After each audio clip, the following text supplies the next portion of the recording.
Community connections, CKMS. Local sounds, thoughts, passions, and success. Celebrate local, your neighbor's got a story to tell. Community connections, CKMS.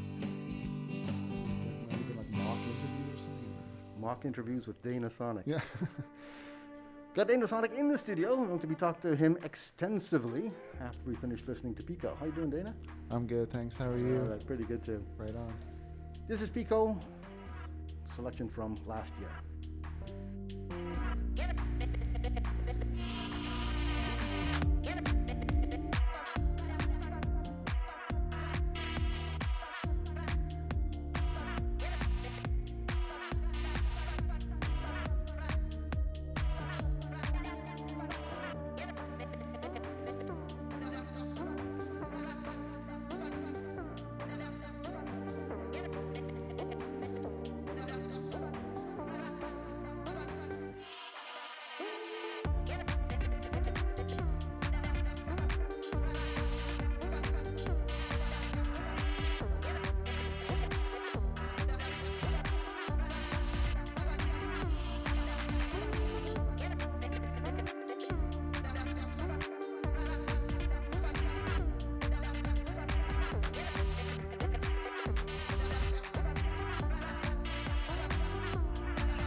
Pico by danasonic from last year.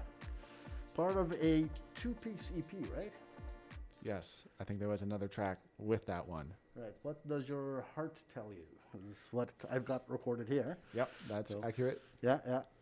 I would have considered playing that, but you brought us new music. Yes, I have some unreleased things on a USB that's now in your system. Yeah, a chance to make this, I don't know, something a bit more special by giving listeners a chance to hear stuff that they can't find online right now. Right, yeah, that's the whole purpose of radio. Exactly. Yeah. What kind of music are you creating, performing, composing? Because this, what I just heard, Pico, is that typical of the work you're doing? I met you a couple of weeks back at the Drone Day celebration on top of the parking garage in Uptown Waterloo, which was really, really cool. But that music was totally unlike anything that we've just heard. Yeah, so I think I sort of have a split personality as a producer, basically.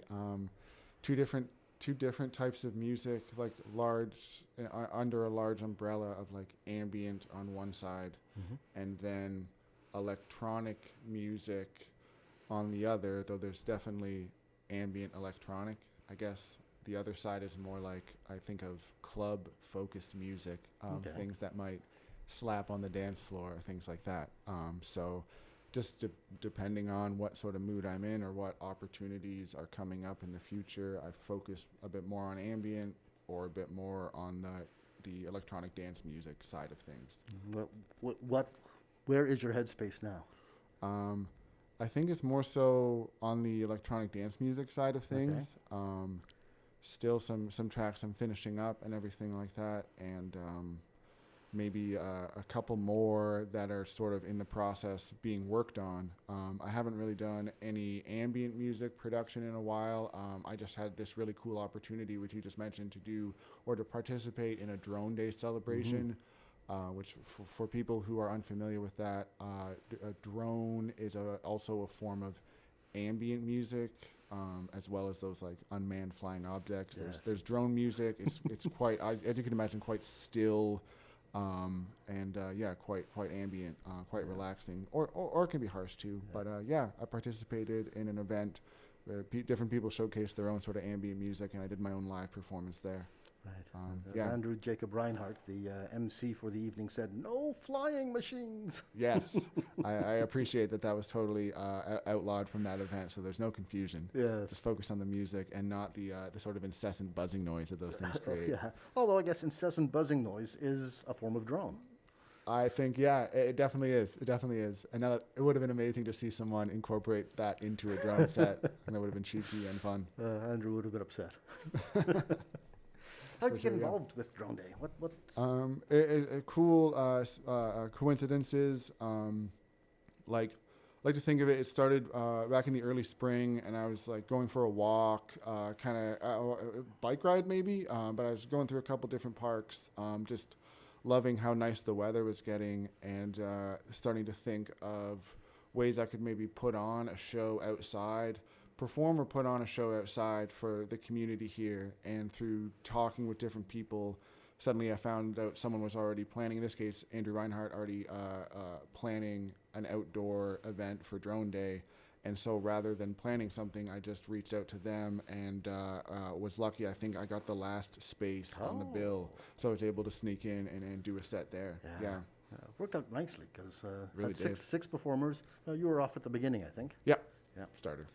And set the tone for the entire evening. It was great. Oh, super. Thanks so much. Yeah, totally. I didn't have anyone to follow up. You know what I mean? I didn't have so I just got to go and do my thing. And yeah, certainly fun. I had played a Drone Day event back in, I want to say 2015, one of the first ones in Waterloo. I think Andrew mentioned it. It was also on a rooftop, so it was cool to come full circle, be on a rooftop again. But back then, I wasn't so versed with drone music, and I struggled to really, to believe that you could do that live, that you could just, like an appropriate drone set, if you just wanted to hold down a note on the synth and just have a note literally drone on for 10 minutes, like that's an excellent drone set. But back then I was like, oh, you can't get away with that. There has to be more, some arpeggio, some sort of movement. And so this time around, I was like, no, I'm really going to settle into something really still in terms of its tone, its timbre, and everything like that. And I was happy with it, and I'm glad, had some positive feedback and stuff. Yeah. A lot of lovely people at that event. So, fortunate to be a part of it. Yeah. So drone music is music that has no rhythm, music that has no key changes, or does it have key changes? I think I'm not sure. I feel like a key change could sort of work without sort of breaking, because tempo changes, I think, really break the spell that you're under in a drone set with like the stillness and everything. Yeah. But a key change and in my opinion, especially one that would be done like gradually, a sort of slide, or what do they call it, like glissando in like synth terms. A slow slide to a new note, a new key would be would I think you'd still be under the spell of it all. That's how I would put it. Yeah. Right. Yeah, so something to experiment with. I mean, and you do a lot of experimental stuff. Yeah, totally. Try to always keep that avenue open. And with drone and ambient stuff, I feel like there's more opportunity to hop into a show or an event and it just be improv and it still works. So I don't have to focus so much on composing at home, and I can spend more of that time composing electronic dance music. Right. The stuff that you've just brought me, a nice little USB file, a USB thumb drive full of new music. How does that fit in? Is that drone ambient? Is that that's more on the club side, kind of a progression of what I've been trying to do with my own production stuff, which is just like explore different different tones and different fields, trying to get the percussion sounds closer to the types of music I listen to, which is a lot of more so a lot of like house-esque sort of genres and some like UK garage sort of genres, and getting the percussion to hit right and the bass to be balanced right, and there to be lots of stereo width at certain times and all those sort of dynamics that I hear in that music. It's taking me time to develop my skills, I guess, to get my own stuff, to still feel like my own stuff, but hit in a certain way, like like that sort of music that I listen to. Right. So you would go out and participate in, a dance, listening to the very kind of music that you're composing yourself. Yeah, totally. That's where I first, was like hearing that music, was going out and looking for spaces, or what we came first, I guess, like hearing the music, and then finding it out in spaces where I can dance to it as well, experiencing how that kind of music, the right sound system can make your body want to move and everything, and wanting to like feed into that culture through my own creations. Right. And you've done so. Thank you. What would be a good example of the 4 tracks that you've just brought me? What would be a good example to showcase what you're doing now? Let's get right into one. I think there's a track called "I Ask Myself," which kind of fits into what I've been describing. It's one I finished kind of more recently, and I feel like it's a step up from some of my older stuff too, which is where I want to be when I'm finishing new stuff. I feel like I've got a nice bounce, a nice tone with this. So yeah. All right. From your synth to our ears, brand new music by Danasonic.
New release from Danasonic called I Ask Myself. Dance music, but not just the four on the floor, heavy beat and nothing but. This had more to it.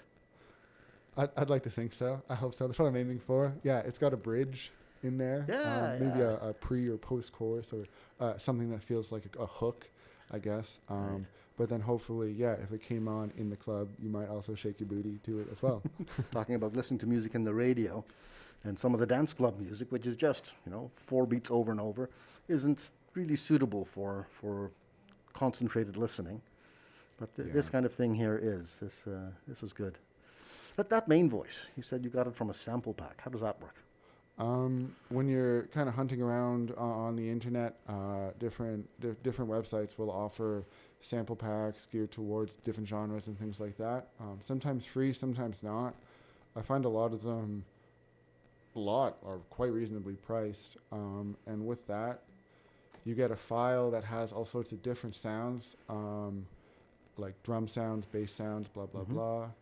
And hopefully for me, I always find the vocal sounds to be some of the most valuable because that's not really something I could create on my own. Okay. Like with that last song especially, like something that's like an R&B, or sort of like soul female vocal sample, like physically impossible for me to do by myself. Right.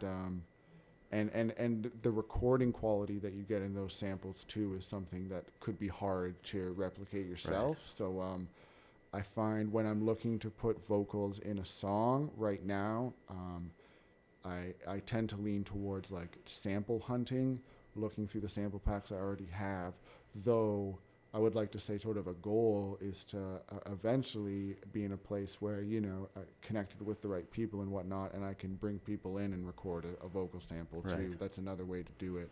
Both of those ways, the advantage of both is that you don't have to worry about trying to clear a sample. If you recorded it yourself or whatever, that's between you and the artist, but it's not someone else's music that you're taking. Sample packs that I'm using, generally they're all cleared as well. So anyway, yeah. So when you buy a sample pack like that, do you have to pay royalties for every time that I play it on the radio? No. Like, I say that with like 99% certainty, because I think I looked into it at one point. Like, I can't remember with this exact sample pack, but like a lot of them, it would be hard to sell a sample pack if the artist had to pay you royalties every time. So it's one flat fee. One flat fee, and so that as a producer or whatever, it's something you're more enticed to actually purchase. Yeah, avoid the headache of the royalties and whatnot. It's keeping track. I mean, how would you possibly know that I've played your track unless you're listening to the radio all the time? No, yeah. Some sort of crazy archival software, like getting everything on there and analyzing it constantly. And at that point, I imagine it'd be costing you more money than the royalties would be getting you. So yeah, probably. Yeah, the royalties are low, and yes. Are you getting royalties? Is this a full-time gig for you? No, it's not. Production? It's not really anything I rely on for income at all. And it's been that way sort of by choice since I've started working on music. I have my own job that brings me income, and that way, I I don't have to worry about the music getting me money or following or meeting any sort of deadlines for producing music or any of those things. So it takes the pressure off in a really nice way, Yeah. you know. Though it's like, for total honesty and everything, like, it'd be really cool to be making money from music, like that sort of roundabout thing. But in a way, I just put it as like, that just is a lot of work and time and effort that I'd rather not invest in, or I'm investing in very slowly, like making connections more so organically, just trying to get out there once in a while. But you know, I've got to conserve energy for work and a social life and those other things, and I still make time for music, and whatever I get out of it. Right. And you have a higher level of perfection because you can spend the time on it without having a deadline. Exactly. Right? Yeah. You don't have as much time because, you know, you got that day job to take care of, but in the time you're spending creating the music, you can spend all the time you need to perfect it. Whereas if you're on a deadline, you know, I've got to get this in because, you know, I need cash at the end of the week. I can see that an artist might cut some corners on quality just to get it out. Yep. Yeah, you might compromise something and then sort of live to regret it. Yeah. There's pros and cons to both. It's like, I've thought about these kind of things, and I'm sure you know, and like people listening probably have heard, like, deadlines can be really helpful to push you to actually do something. And I guess part of my practice has been working on that as well, like the whole just actually finishing things, making sure that, and you know, I would say I'm happy with what I've put out and the things that I've finished and released into the world. It's not nothing, and I'm glad, you know, that I've been able to feel like things are finished and make sure I just put them out in the world for people to hear. Right. I was looking through your catalog. It goes back to what, 2017? Yeah. That's about when you started? Yeah. Okay, that's not very long. I mean, that's less than 10 years. Mm-hmm. And yeah. Got a nice amount of stuff on there, on Bandcamp, on SoundCloud. Thank you. This other place called Subvert, which I hadn't heard of until you pointed it out to me. This is the hot new, what do you call that, music platform. I wish I sort of could explain more about it, but it's come up recently. Some people, I think some former Bandcamp employees as well, like, created this music platform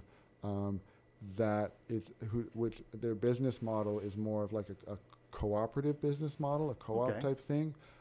It seems like, to sort of sum it up, it's similar to Bandcamp in that it is trying to get artists more of the money that they make from their music. They're not taking a cut, blah, blah, blah. Okay. And I think they've got some more built-in protections to stop from corporate ownership. It's their thing. Yeah, so everyone who's uploaded music is technically a part owner of Subvert, which sounds pretty rad, so I was down for it. Yeah. I think some of our DJs or musicians as well have found alternatives to the mainstream streaming sites. And I think Subvert may be one of them. I have to find out. Too. Yeah, yeah.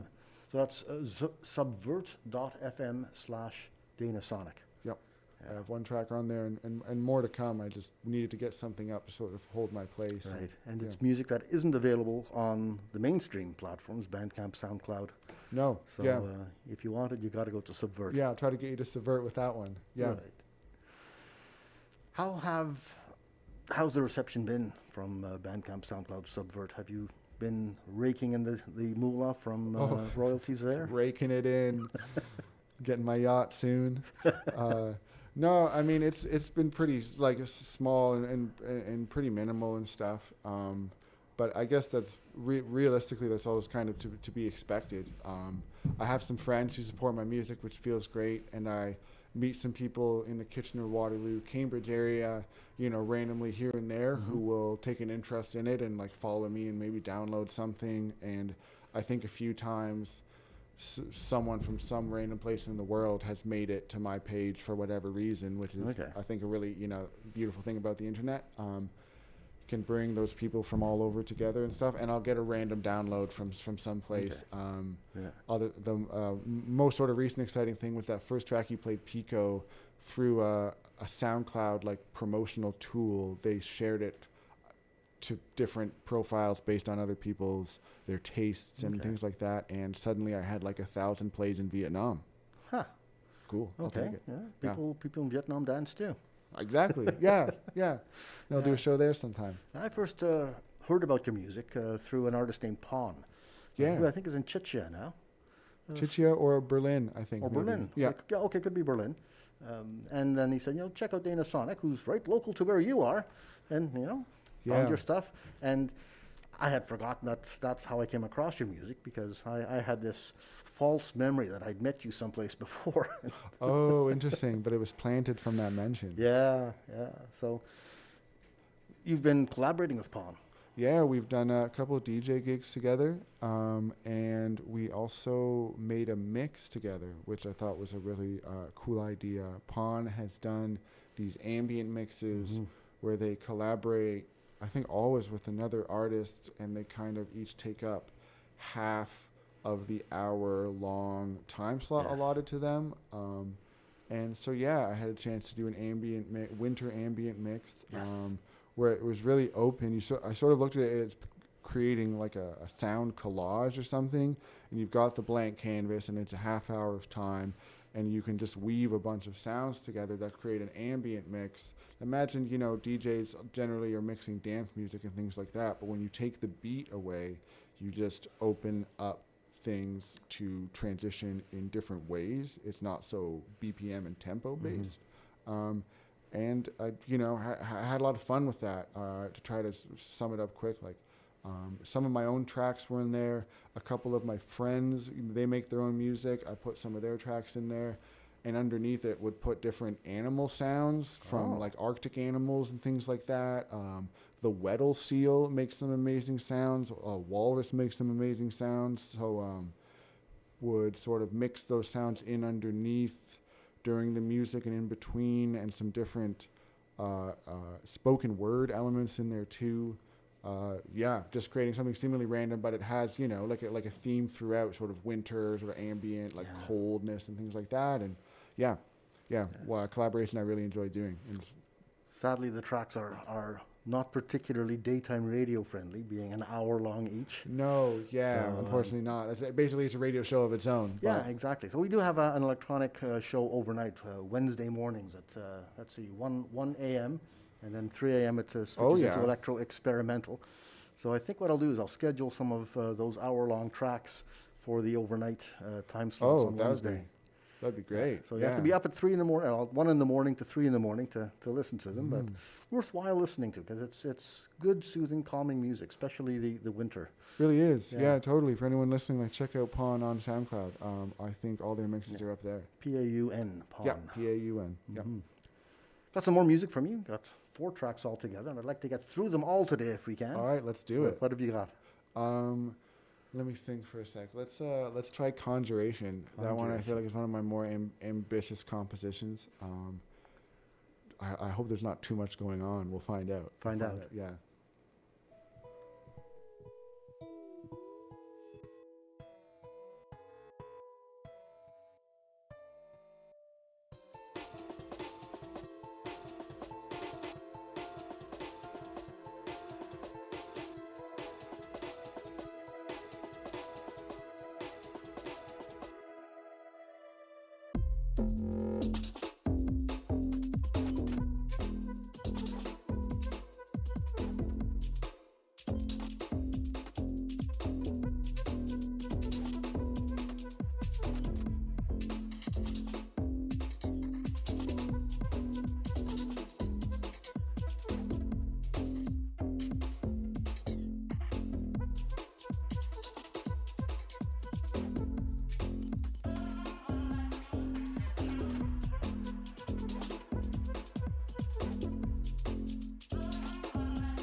That got away from me.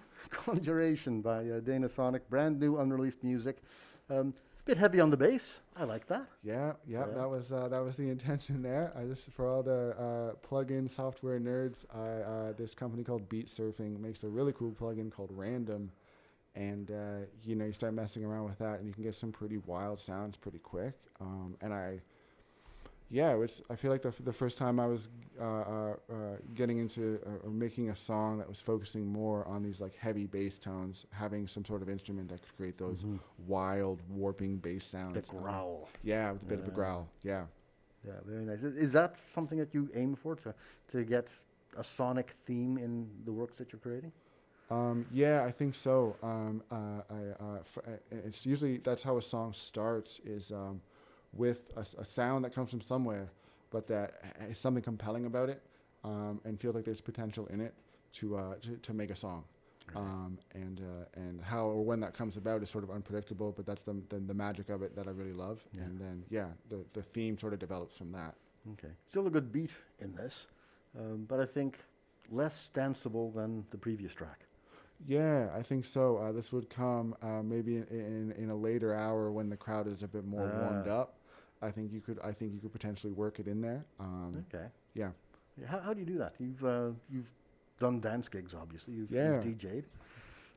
How do you get the gigs in the first place? That it comes about sort of through word of mouth and just people who you know and things like that wanting to do something, and hopefully you're in their mind when they're thinking of putting a set together or putting a bill together. Are there set places that you play often? Give a plug. Definitely Jane Bond comes to mind right away. A beautiful place to play. Really fun crowd there. Always really great room. Packs up, and then and really nice energy when that room is full and everyone's dancing. And if you can work the crowd sort of right, then you can get that room moving. And that's what I live for when it comes to DJing. Never been there for a dance set. So. Oh, okay, yeah. I'm gonna have to go. Yeah, definitely. I'll hopefully be back there again soon. Or just shout out my friend, fellow amazing DJ Noah, or Existential Cowgirl, or DJ Diva. Plays there once a month and always does a banging house set, like disco and house and stuff like that. And I'll go and I'll sort of scratch my itch going to their sets. So yeah. All right. So how do you do that? How do you prepare for doing a night of dance DJ work? If I was going to Jane Bond, I want to shout out Lost Vessel, does some cool events, and I've had a lot of fun DJing there too. You start to make a playlist of whatever, dance music you're really feeling at that time that you really want to play. You make your playlist to try to cover the time obviously the time that you've been asked to play. Sometimes average is like an hour and a half to 2 hour sets around here. Okay. Sometimes at Jane Bond you do like a 4 hour set. Wow. And you're never really making a playlist to just go through and just do it beginning to end. I used to do that on occasion, thinking I really needed to be ready, and that felt like what being ready is you just have your songs that you play in order, and your transitions. Especially for a 4 hour set, it gets really boring because you're not engaged in any sort of real way besides like I play this song and now I wait and now it's time to do this. It's I found I really need to, and I know now from watching interviews, like a lot of DJs do this, like you have a sort of planned, you have a route that's sort of there to fall back on, your songs in a certain order maybe, but you're always ready to go off of that playlist into one of your other crates of house music, crates of techno or whatever, now that you're on a certain vibe. You've got to have a deep knowledge of the stuff that you're you're carrying with you. That to some degree, yeah, I think so. Yeah, a deep bag of music really helps because you kind of never know where the energy is going to be going throughout the night, and it's nice to go as far down those paths as you can before it's time to turn and to keep it exciting, go somewhere else. Yeah. Do you ever have to completely change your planned set? You've got a crowd that's more into slow dancing than high BPM dancing. Thankfully, no. There's never been a complete change like that. Thankfully, there's just enough. I would say partly because there's enough organization around the events that people who come out know what to sort of expect, and therefore, as a DJ, also having been to events, I kind of know what the people might want at a certain time. So depending on what order during the night I play and like what time and everything, I'll sort of plan my set accordingly. And I've always found I'm somewhere in the ballpark of what's working for the crowd. Right. Fortunately, yeah. Yeah. So the crowd self-selects based on who's playing that night. Yep. Yeah. That too. What comes to mind? One time I really had to pivot. I think I remember at Jane Bond, I sort of got into the house tracks a little too early, and you kind of realize that at that crowd at that night, like, they weren't necessarily into just hearing the club music for the next 2 or 3 hours. It was clear I needed to sort of actually get out of the EDM zone back into more of the hit zone for a little bit. Really? Play some familiar tracks, some stuff that people can sing along to, all that sort of stuff, which I understand still makes for a really fun night. And at Jane Bond is probably a necessity in your record crate or whatever, because it's not a club and not everyone goes there looking for the club experience, which you have to respect as a DJ. I think it's totally fine. I love my sing-along songs too. So okay, yeah, that's good that you've got that available to be able to switch when you need to. Yeah, it was come in handy. Just go back to Prince or something that's still dancey, but again is a real hit, and you'll be fine. Yeah. How do you get the gigs? You said you just have contacts in the industry. Yeah, in the community, I don't even know if it's necessarily an industry thing, but yeah, like I started playing at Jane Bond because I worked with the owner's stepdaughter for a bit, and so she knew I liked playing all kinds of music and recommended I reach out. Other gigs, I think sort of there was an important development in my sort of DJ career was actually just when I worked at a cafe, the Yeti Cafe, and ran into someone there who had her own space that actually used to be in this building. It was called Katana Studios. Oh, yeah. And I was sort of, in my mind, always envisioning, like, as a DJ, you get to set up somewhere that isn't just like, isn't a bar or a real venue, but, just a third sort of space. And you set up there, and hopefully, the person who runs the space is open to going later in the night playing loud music. Sephora was her name. She totally was. So before you know it, we're doing like an off the beaten path dance party in a factory building in a room. And those sort of things are really exciting for people looking for that. That was just coming out of COVID. So the first couple ones went really well. Like the room was packed out. A bunch of people were really excited to have like a space to just dance and feel like a rave, especially coming out of COVID. And I feel like there's a lot of things I'm doing now that still stem from those couple parties I did back in 2022. Just the recognition from there turned into some other things that are still ongoing. I'd love to have a radio studio right beside one of those dance clubs. Oh, that would have been wicked. Yeah. And do some live broadcasting of the EDM stuff, and get to talk to some of the patrons on the radio. That'd be just so much fun. Oh, sure. I imagine that'd be so exciting. Who knows? There could be a way to do it. I'd certainly be happy to help.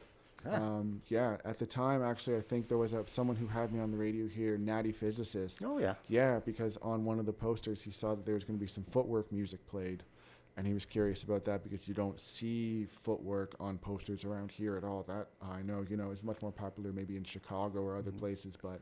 Tell me what that is.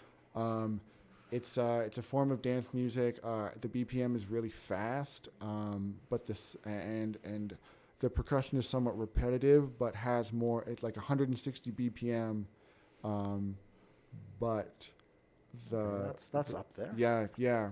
But the percussion style is still house, though sometimes I feel like the kick drum and like the 808s can hit in some pretty rhythmic ways and stuff, and it really just encourages fast footwork, and it's a whole I don't know too much, but it's a whole culture of music that I think is prominent in some places in the States. Just some amazing dance styles. Did not know it was a thing. Yep, yeah. Totally. What is a couple DJ Earl or DJ Rashad are great places to start to get into footwork if you were curious.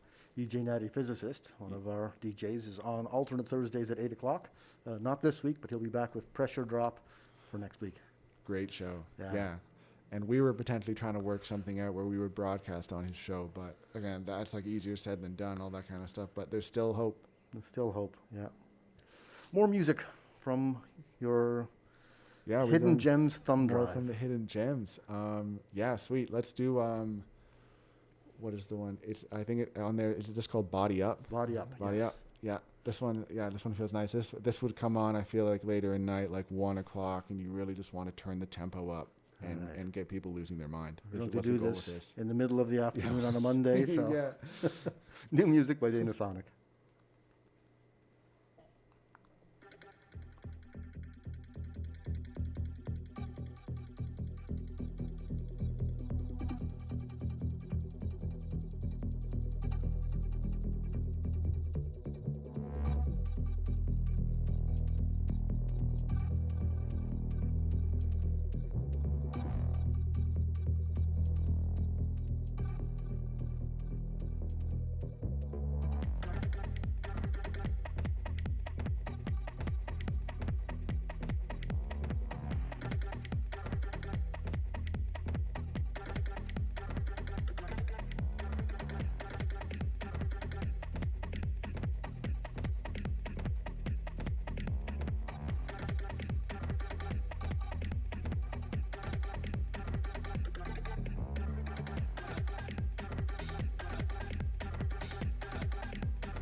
Moonlight by Danasonic, brand new track, unreleased, first time ever on radio. That's right. First time ever out in the public. That was really cool. Thanks, Bob. We were talking about doing segues and mixes on the dance floor, and there's technique to it. There's a finesse that you were explaining that I can only hope to think about. Oh yeah, I think with some experience and some practice, I started to just find moments during a set where I would suddenly get a clear idea of what to do next. And it's all subjective for sure. It might feel like the right move to me. It might not be to someone else, but you can't always worry about pleasing everyone, and just going off something that feels right as a DJ, I think is a pretty good way to do things. And yeah, there's moments where fortunately I'm locked in and the next move becomes clear, and I actually have time to pull it off, to set it up, whether it's digging for that song that feels like it needs to come on next. Hopefully, there's the time to do it, and then it's queued up, and if you get a reaction, all that much better. It means like maybe you're onto something there. Right. Just, getting the EQ knobs right, or your filter cutoff knobs, just to leave space for that next song to come in, and bringing it in at the right time, bringing out the last song at the right time, and all those sort of what the right time is, it sort of reveals itself as the set goes on. It's really fun. You ever run into the situation where you've done something really spectacular, and people come up and say, "Ooh, this is great," and that wasn't the effect that you were going for? It's if you've done it well, it should be largely invisible to the people who are on the dance floor. Yeah, I think that's the two different types of transitions. Both are great. Both have a time and a place, and it's really, I think it's really important to be able to pull off the smooth transition where people don't even know you've brought in the next song, but then all of a sudden it's happening. And then other times, you want to draw people's attention to the music for a sec by doing something with the transition that just captures people's attention, not for too long, doesn't take away from the dancing too much, but you're basically creating a moment of tension. And that's what's grabbing people's attention for a sec, kind of tilting their head a bit, but then you give them the release, typically with dropping the next song in or just letting the current song drop in at the right time. Yeah, and then Be invisible if you can, and yeah, spectacular if you can't. yeah, I think so. Knowing when to do what. Same with cooking or whatever, when to add the right spice and stuff. Where are you playing next? There's a really cool event I've been lucky to play this Saturday. It's called Rekindling, and I might have to double check the event space, but I think it's still outside of TWB down in Kitchener. Happening Saturday during the day. If people like art and yoga and all sorts of fun outdoor activities, come and check it out. It's Saturday, July the 25th of 2026. That's correct. Yeah. I think I'm DJing at 4 o'clock. You're listening to CKMS Community Connections on CKMS 102.7 Radio Waterloo. My name is Bob Jonkman. Had a fun hour, but we're overtime, so gotta say goodbye. Time to go. Thanks, Bob. Back Thanks, next everyone. week.